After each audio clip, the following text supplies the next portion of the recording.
അതേപോലെ നമ്മൾക്ക് വേണമെങ്കിൽ അവരെ സഹായിക്കാം. നമ്മളെ കയ്യിലും ഇത്രയൊക്കെ ഒരു പണം ഉണ്ടെങ്കിൽ. അപ്പൊ ഞാൻ മനസ്സിലാക്കിയിട്ടുള്ളത് ഒരു 99% പ്രോബ്ലത്തിന് സോൾവ് ചെയ്യണ ഒരു സംഭവം തന്നെയാണ് പണം എന്നതാണ്.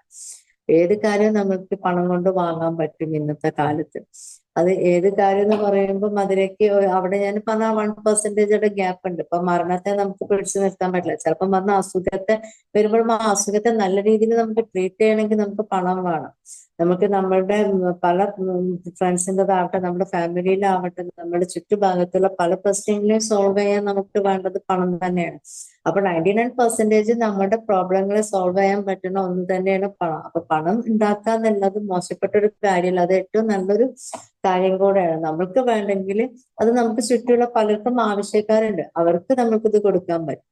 ഇപ്പൊ മൈൻഡ് മാസ്റ്ററി എന്ന് പറയുമ്പോൾ മൈൻഡിനെ എങ്ങനെ നമ്മൾ പാകപ്പെടുത്തി